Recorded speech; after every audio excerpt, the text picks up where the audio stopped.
Hello class, I wanted to talk about this next section on solving quadratics, but I didn't want to come back to completing the square because this section does involve that, so I'm going to go ahead and jump into it. And I have here some steps. You have some steps on your notes from 3.2 of how to do it, but I just kind of thought these were a little bit more concise and I could use them on this video a little bit more effectively. So let's go ahead and solve this using again, this is a problem I made up, so it's not necessarily on your notes to kind of prepare us for what's coming up. We want to set the equation equal to 0. That's step 1. So that means I'm going to subtract 10. And from here, I want to do the next step, which is divide all terms by a. Well, in this case, we know that this is written out as ax squared plus bx plus c. Okay, this one at least. A is 1, so if I divide by 1, nothing happens. So step 2 on something with just an x squared, I really don't need to do, or there's no need to do it. So I'm going to move to step 3. Step 3 says add b over 2 to both sides. Well, b is 8, and I like to do this part on the side a little bit. I want to find b over 2 squared, so I want to find 8 over 2 squared, which is really 4 squared, which is really 16. And I want to add 16 to both sides. So meaning I'm going to get x squared plus 8x plus 16. Leave the minus 10 there. I like to add the 16 after the x because of what we're going to do next. And so that's step 3. That's what it means to add the b over 2 squared to both sides. So now that we did that, we want to do the next step, which says complete the square in the form x plus b over 2 squared. So what does that mean? That means that I'm going to do x plus half of the b, which is 4 squared, right? b over 2 squared. That's all of this right here, okay? So if you don't believe it, you can do x times x squared, x times 4 is 4x, 4 times x, 4x, that's 8x, 4 times 4 is 16. And then so put the minus 10 and put the 16. So, but this is the important step. That's the process that's what we are setting up when we're adding the 16 on both sides, and that's the process of completing the square. So now that we've done that, we can utilize this new format to solve. So I want to get the x plus 4 squared by itself, so I'm going to add 10. And then we're on the final step. In other words, the solving step. 10 plus 16, that's 26. How do I cancel out a square? Well, you got to take the square root of both sides. So if I take the square root of both sides, I'd end up with x plus 4 equals to the square root of 26. But anytime you take the square root, it's plus or minus. And then I just subtract 4. So I end up with plus or minus square root of 26 minus 4. And then if you had to write it in a solution set, then you just do the minus first, comma, the plus, the positive 26 next. And there is my solution set. Okay. Now you could also check this with the graph. I kind of encouraged y'all to do that. This is close to 25. Square root of 25 is 5. So it's close to negative 5 minus 5. So it's going to be close to negative 9 actually. 1, 2, 3, 4, 5, 6, 7, 8, 9. Okay, close to there. That's about 5 minus 4, that's about 1. And this is a positive, so it's opening up. I don't know where it's going to open up. It's just going to look something like that. And it's going to come kind of close to those. Of course, you can calculate the actual decimals of this and then check it with your calculator, the graphing feature. And if you use the 0 feature, it'll tell you, you'll find the exact x-intercepts on your calculator. Okay, so that is how you complete the square. You set the equation equal to 0, you divide the terms by a, and then you add b over 2 squared to both sides, and then you complete the square, which is this part, going from here to here, and then you solve. Okay, so I'm going to go ahead and put up another one. Okay, so I want to kind of do another example where a is not 1. Okay, so we're going to follow the same steps and we'll see where this leads us. But I'm going to zero it out, so I'm going to add 5x. So we'll get 3x squared plus 5x minus 15, and that's going to equal to 0. Then from there, I follow the next step, which is divide all terms by a, which in this case, a is 3. Okay, so I'm going to divide everything by 3. So this is going to give me x squared plus 5 over 3x minus 5. 0 divided by 3, that's 0. So here we have a fraction. So I know fractions kind of scare some of us, but don't let it. You're just kind of doing the same exact things we did before. Is just with a fraction now.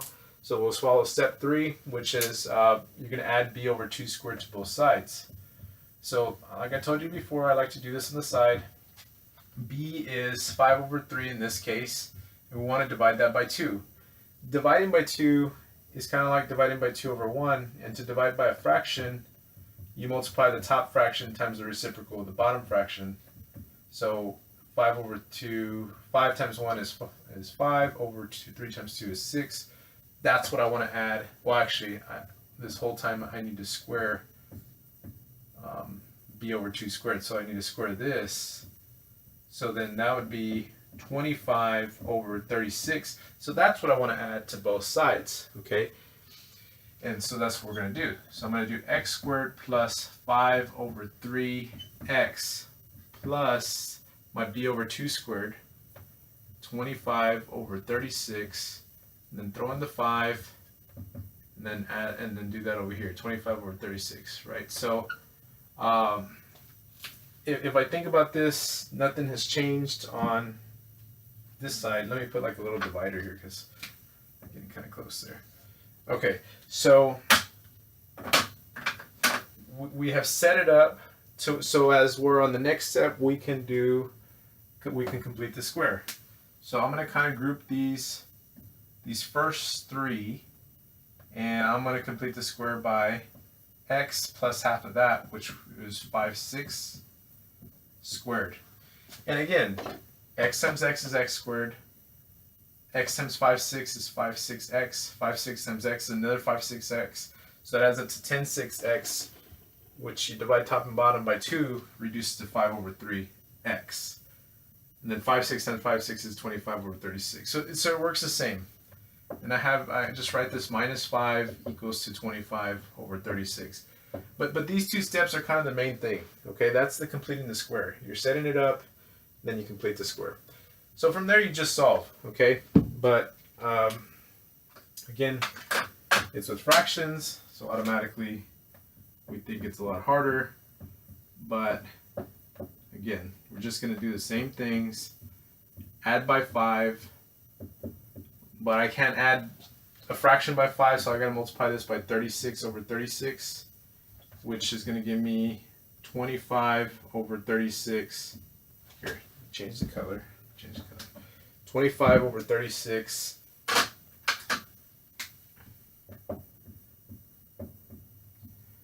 plus 5 times 36 is 180. Okay, and then this stays the same. We'll do something with this in a little bit. All right, and then finally we'll get, we'll add those together. So that's going to be 205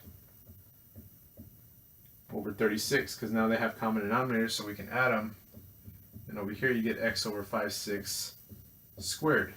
So then it kind of follows the same path as some of the other ones.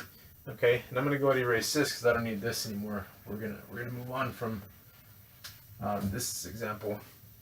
And here we will have to take the square root to cancel out the square. So that'll give us x plus 5/6 equals the square root of 205 over 36. It's the positive or negative square root. And then I just subtract by 5/6. So plus or minus square root. Here, it's kind of hard to differentiate one step from the other if I don't change the color. So let me make sure I change the color. X equals plus or minus the square root of 205 over 6. Because the square root of 36 is 6. I don't know the square root of 205, so I'm just going to leave that as square root of 205, but I know the square root of 6. Okay, minus 5/6. Minus 5/6.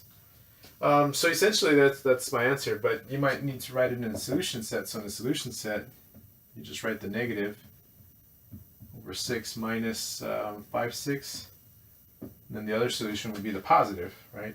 It's plus or minus over 6 plus, not plus, but that should remain the same because that's minus 5, 6 no matter what. Minus 5, 6.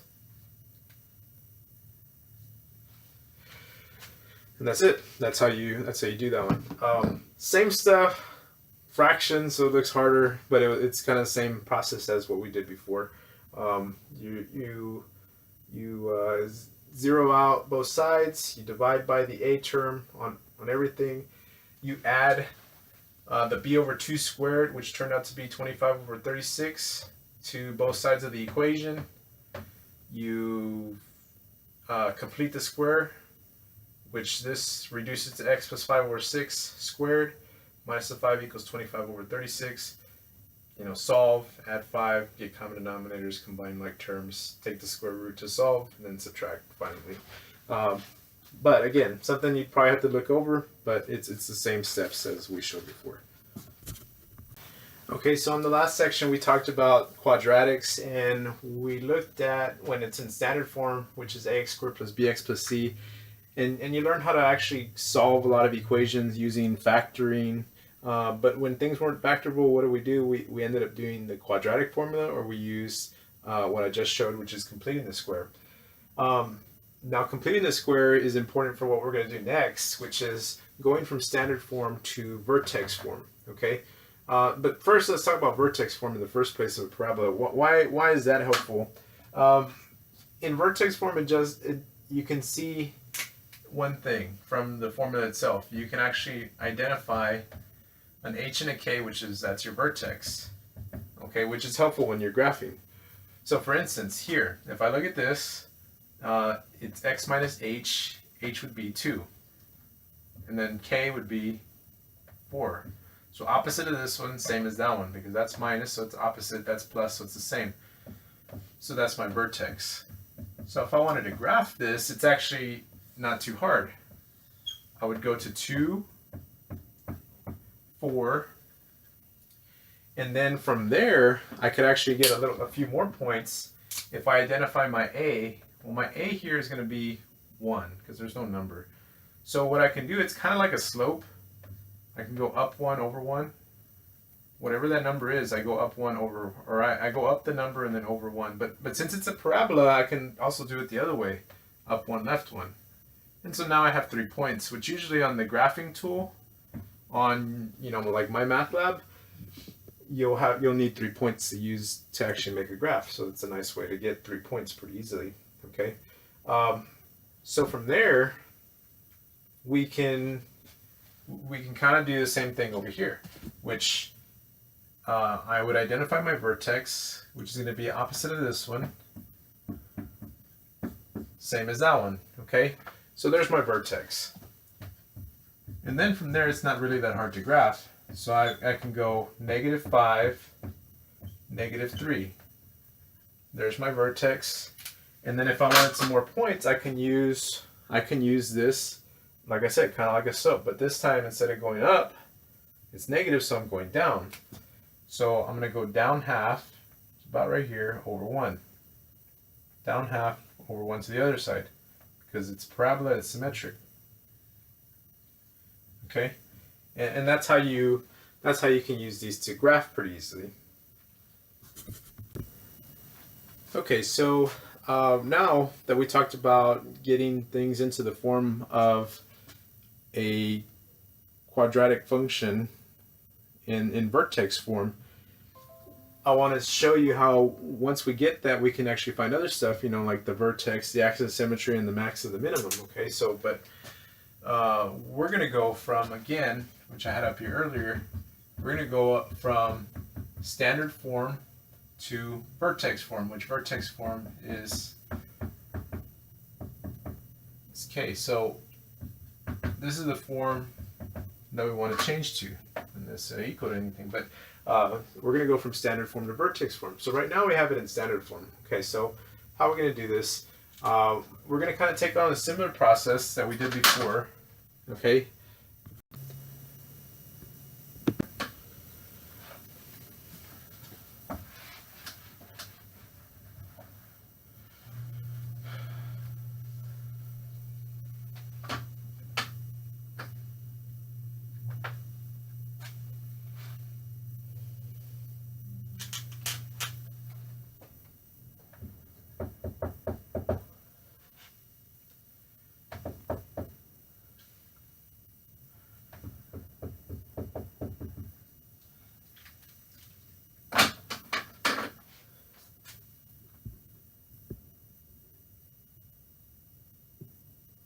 Okay, so here what we want to do is kind of the same thing, and if I want to add the b over 2 squared to both sides, right? Because a is 1 again, so I can skip step 1, but b over 2 squared, b is 14 over 2, and then that's going to be negative 7 squared, which is 49. So that's what I'm going to add and subtract, okay? If you wrote down what I had before.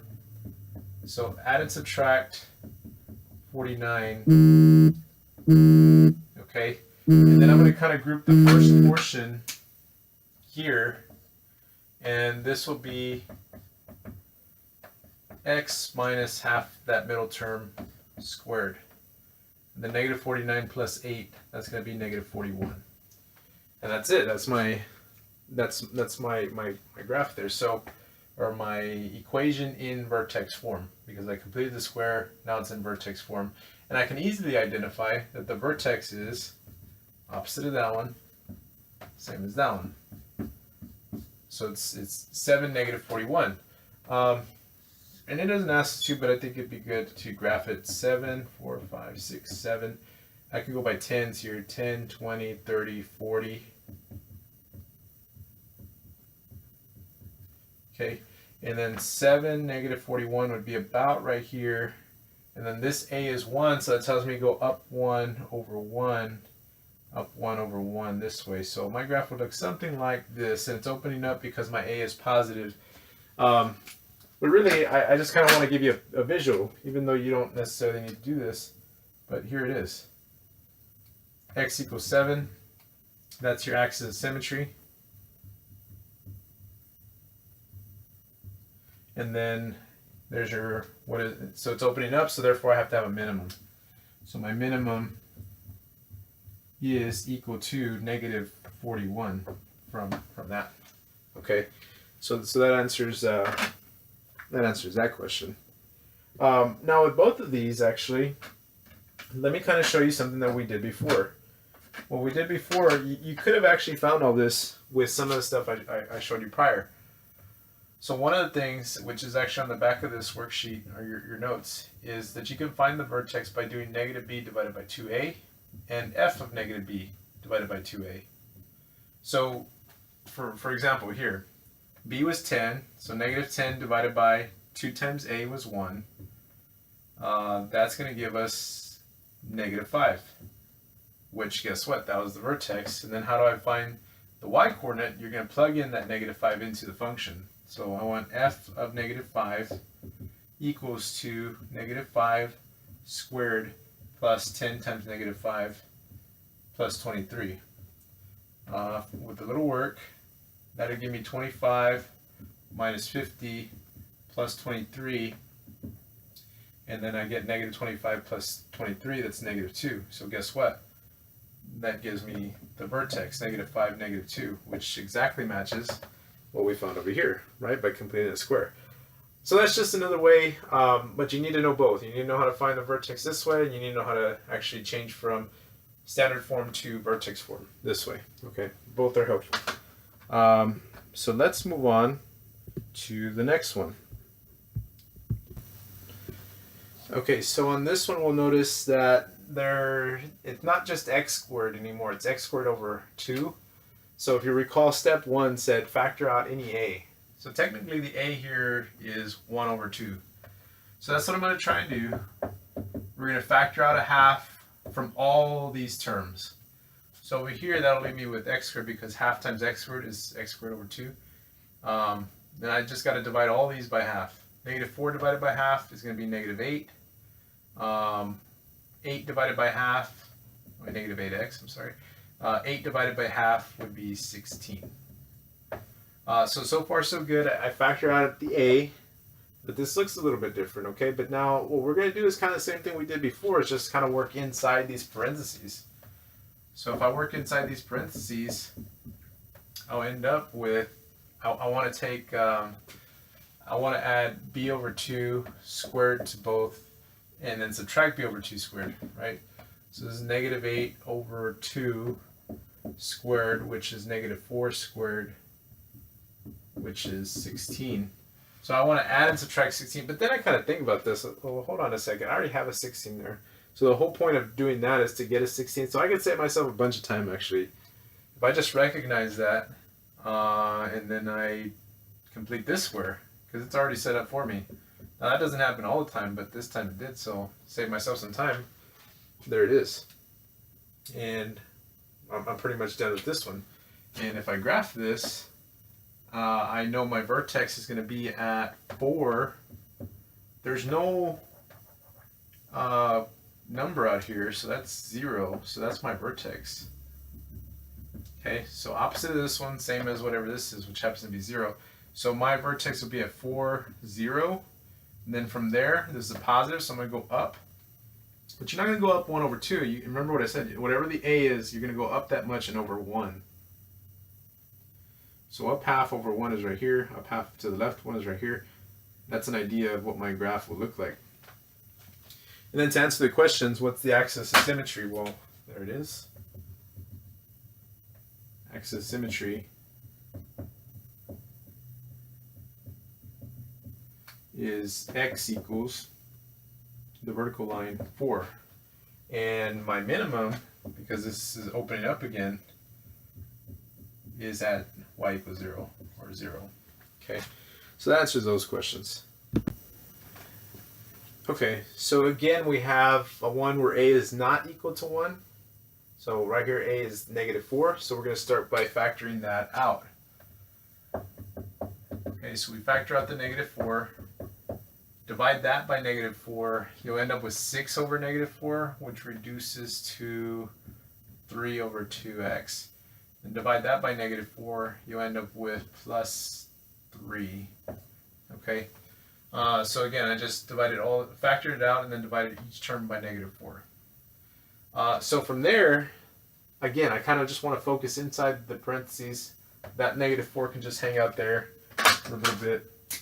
But I want to add and subtract my b over 2 squared, which b in this case is negative 3/2 divided by 2. But remember, that's 2 over 1. So to divide by a fraction, you get the numerator times the reciprocal of the fraction, right? And the whole time we're squaring this, because that's what it tells us to do. That's going to be negative 3 over 4 squared, which is 9/16. 9/16. So that's the next step. I'm going to get everything the same. But after this, I'm going to add my b over 2 squared, which is 9/16. But then I'm also going to subtract it. Okay, so hopefully you see that this is exactly the same thing as that. Okay, so why do that? Well, like before, we're going to group this and complete the square. So let's do that. That stays there. X squared minus 3/2 x plus 9 over 16. That's going to give me x minus half of that, which is 3/4 squared. And I'm going to put an extra parentheses for this one. But that's this portion right there. Over here, I might as well do this. Negative 9/16 plus 3, which is times 16 over 16. That would be 48. And this might be side work too. 9/16 plus 48 over 16. What's that going to give me? 39 over 16. Okay, so that's, if I add these two together, I get 39 over 16. All that in parentheses. Okay, So from here, I want to, this -4 is outside all of this, so I can actually kind of distribute this into what I have here, which would give me -4 x minus 3/4 squared, then -4 times this. If I want, I could try that on the side too, times 39/16. Well, there's a 4 here, and there's 4 4s here. So that reduces to this, -39/4. Okay, so -4 times 39/16 is basically -39/4. Okay, so we have it in vertex form. Therefore, we can find the vertex. Opposite of -3/4, that's 3/4, comma, the same as that. So this is the vertex. Not a pretty vertex, but we found it. And so from there, I don't think I'll draw the picture. We can just simply go from here. The axis of symmetry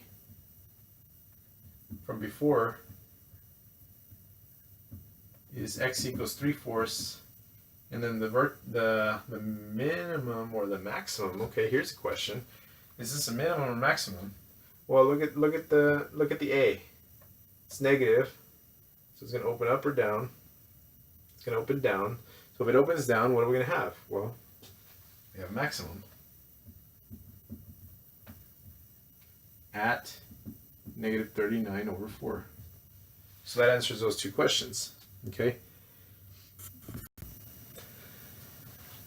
Okay, so on the back, they kind of do something we've already talked about, but we'll talk about it again, which is basically just find the same things and find the vertex using that formula. Okay, so I'll do another example of it, but basically you're going to find -b divided by 2 times a. B is 14, so -14 divided by a is -1. So that's going to be -14 divided by -2, which is +7. And then from there, to find the vertex, we will plug in -b over 2a into f. So in other words, we got 7, we're going to plug it into f. So f of 7 equals to -7 squared plus 14 times 7. 14 times 7 minus 47. So this would give me, let's see, -49. And then this would be 7 times 7 is 49 times 2 is positive 98 minus 47. And that adds up to 49 minus 47, we get 2. So then my coordinate here would be 7, 2. Okay, that's the vertex. And I could check it with other ways. And then all these you could actually check by putting them in your calculator. And your calculator has a minimum or maximum feature that I've shown you in class before. And you can check if you actually get the vertex correct or not. But in this one, that's going to be the vertex here. Okay, so on the stonemason example, you have the rectangular patio with a 60-foot stone wall. If the house forms one side of the rectangle, what is the maximum area that the mason can enclose? So let's go from there. And then it also asks, what should the dimensions of the patio be in order to yield this area? I'm going to start with what I know. So we know that there is some house, right? And then that house forms one side of that, right? And I really didn't have to go into all that detail, but so then one of the walls is covered by the house, and then the other two walls, which I'll color in a different color actually, just to differentiate. The other 3 walls will be formed by the 60-foot stone wall that they had available to them. So I'm going to call these the widths, and that's the length. But if the whole thing, if all they have is 60 feet, well, guess what? Then that means I can define the length. If I can only use 60 feet, well, that means the length can also be considered 60 feet minus 2 times whatever these widths are, if all I can use is 60 feet. Now, why I would want to do that, because I could set up an equation, because we're talking about area, and we want to find the maximum area, so it makes sense to kind of set up an equation in terms of one variable. We know the equation for area of a rectangle is just length times width. Okay, but I kind of want to write this with only in terms of one variable. In this case, instead of writing L, I'm going to write 60 minus 2W. So I'm substituting that L in for this L times an extra W. If I do the work a little bit, I get A equals 60W minus 2W squared. So guess what? I get a quadratic, right? And so to answer this question, I want the maximum area. If I have a quadratic, and I know this opens down, where does the maximum area occur? Well, it occurs at the vertex. I've given you plenty of methods today of finding that vertex, right? The easiest of which I think is to do the one we just showed, the negative b over 2a times, or comma, f of negative b over 2a. So if we use that method to find the vertex, we just got to make sure we do it right. So I'm going to write this in order. So now I know this is a, that's b. So negative b, which is negative 60, divided by 2 times negative 2. And that's going to give me negative 4, negative 60 divided by negative 4, that's going to be positive 15. So now I have the negative b over 2a part. What do I want to do with that? Plug that into f, your function. And my function is, this one, either one. But I'm gonna put the area as negative 2 times 15 squared plus 60 times 15. And this is what, 225 times negative 2, that's going to be negative 450, plus 60 times 15 would be 900. 900 minus 450, that's 450. So what did I find? I found that the width that's going to give me the maximum area is 15. And so if I wanted to find the length, I could, because I could just plug it into there. So the length that gives me the maximum area is 2 times the maximum width, which is 60 minus 30, which is 30. So this is the dimensions that give me the maximum area are going to be a width of 15 from what we found, because this is like your x, but in this case it's w. Width of 15 and a length of 30. And the maximum area will occur at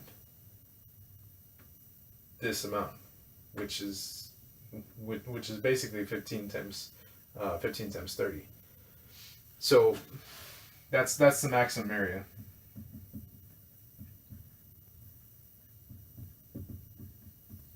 Okay, good.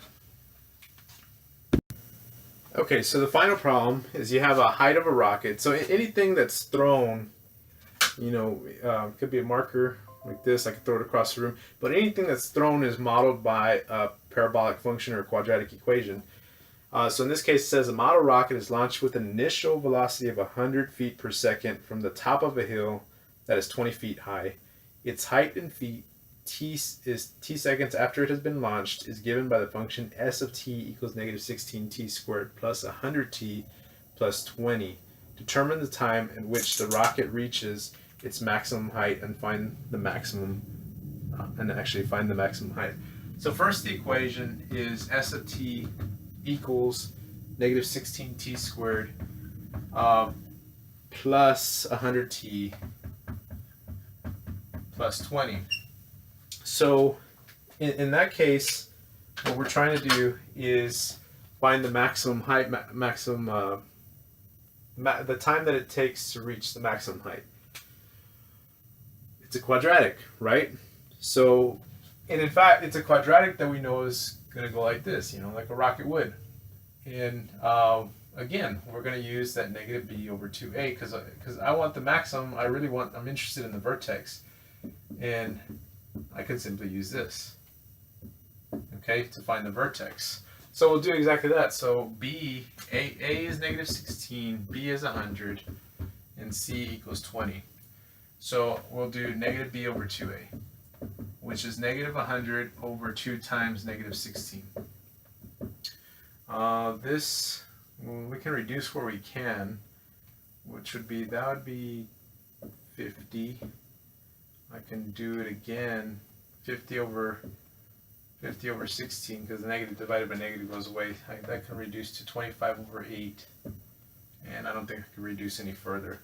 So 25 over 8 would be my negative b over 2 times a. So from there, I can plug in 25 over 8 into my function. So s of 25 over 8 equals negative 16 times 25 over 8 squared plus 100 times 25 over 8 plus 20.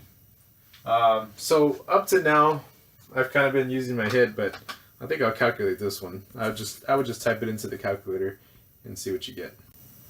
Okay, so I typed it into the calculator and I got 176.25. And then on that note, I could have also did 25 divided by 8 on the calculator, and I could have plugged that in. But and the importance of that would be that this, if I go back to the question, that is the time, right? That's t. That's the time it takes to reach the maximum height. Okay, so this is the maximum height. So on a little sketch, this would be 3.125 time and 166.25. I'm not sure what units they gave. It was in feet. So in 3.125 seconds, the rocket would have reached 176.25 feet in the air. Okay, so that's the lesson on quadratics and factoring, and also putting it from standard form to vertex form, and also finding the vertex form in this other way. Okay, so hopefully that helps you with your homework. And again, you have homework and it's due on Sunday, and as normal. And the next week, no homework. Okay, enjoy your break. Have a good rest of your week. Take care.